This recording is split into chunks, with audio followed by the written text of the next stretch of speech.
Hello అండి. అందరికీ నమస్కారం. నేను మీ సరోజినండి. ఇది ఈ తులసి పూజ అండి. మీరు రేపు ఫిబ్రవరి 8న వచ్చే ఆదివారం రోజున ఇలా చేసుకోండి. చక్కగా చీర కట్టుకోండి. ఆ రోజు ఇల్లు, వాకిలంతా నీట్‌గా పెట్టుకోండి. శనివారం నైటే మీరు కిచెన్ అంతా సర్ది పెట్టుకోండి మంచిగా.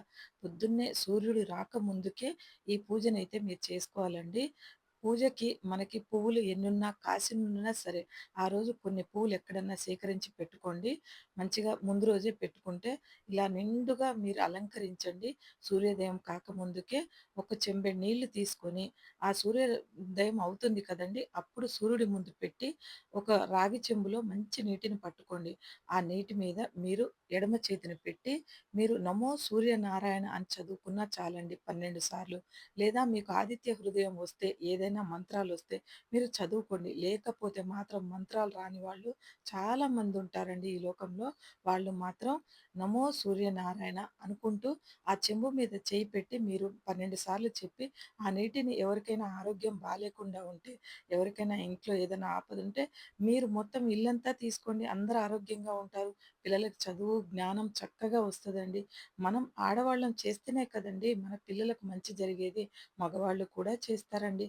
ఎందుకు చేయరు మగవాళ్ళు? చేస్తారు. కానీ ఆడవాళ్ళు కూడా చేయాలండి అప్పుడప్పుడు. ఇలాంటి శుభ్రత, చక్కగా అలంకరించటం అలాంటియన్నీ ఆడదానికే సాధ్యమండి.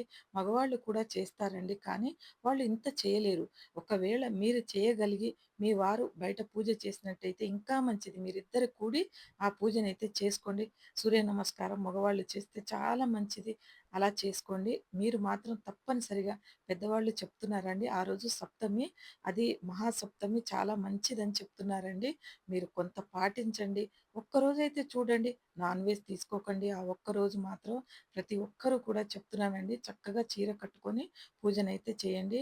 నాన్ వెజ్ తీసుకోకండి. ఎందుకంటే మీ వారు బయట తీసుకున్నా ఏదైనా చేసినా కూడా మీరు మాత్రం తప్పకుండా తీసుకోకండి.